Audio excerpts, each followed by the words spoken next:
কলিজায় আগুন দিয়েছো। ইহুদি চক্র আমার নবীকে শুধু দুনিয়াতে আঘাত করে নাই, এটাই মামার শরবত কালামপুর বাজার। নবীজির দেহ মোবারক সরাইয়া নেওয়ার জন্য ইহুদি চক্র শয়তানি করেছে। গাছপাকা বেলের দ্বারাই কিভাবে শরবতটা তৈরি করা হয়। নবীজি রওজা পাকে কালামপুর বাজার ইহুদি চক্র এর জন্য সবার তিনজন ইহুদি দাওয়াত হলেও আপনি রাখবেন। ইহুদি বলুন কালামপুর বাজার মামার শরবত 32 টাকা দিন দিয়ে চোখের সামনে শরবতটা তৈরি করা হয়। হুজুর বড় হুজুর টুপি দাড়ি পাঞ্জাবি কোরআন শরীফ তসবিহ নামাজের বিছনা সহ সোনার মদিনায় ঢুকছে। মদিনায় ঢুকে একটা বাড়ি ভাড়া নিছে, নবীজির রওজার কাছাকাছি একটা বাড়ি ভাড়া নিছে। ভাড়া নিয়ে সারাদিন মানুষের দেখায় তারা আল্লাহ ওয়ালা ইবাদত করে, ইবাদত ছাড়া কিছুই করে না। কিন্তু রাত্র হলে ওই বাড়ির ঘরের ভিতর থেকে গর্ত করে করে নবীজির রওজার দিকে আগাইতেছে, নবীজির দেহ মোবারক রওজার থেকে সরাইয়া নিয়ে যাবে। এই ইহুদিরা, তোমরা যার ভক্ত হইছো আপনারা ফাইসালা দিবেন। একটা মুসলমানের সন্তান কি ওই ইহুদির ভক্ত, রোনাল্ডোর ভক্তের পরিচয় দেওয়া উচিত হবে?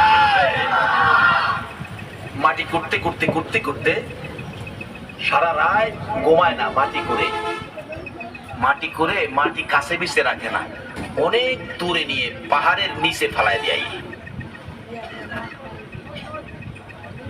অনেক দূরে, কেউ যাতে বুঝতে না পারে।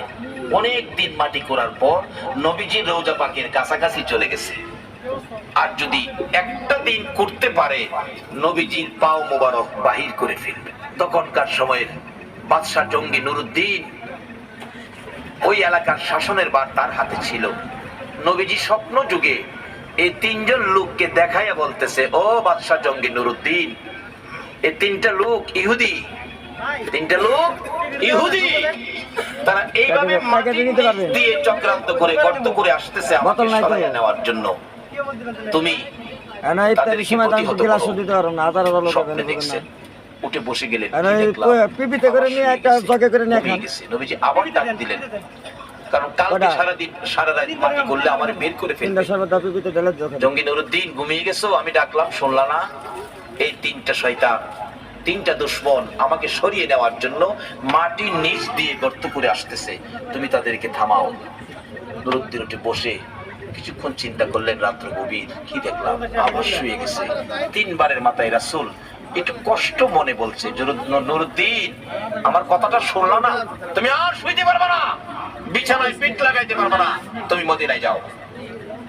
বাদশা জঙ্গি নুরুদ্দিন রাত্র গভীর পাগলা ঘন্টা বাজাইছে।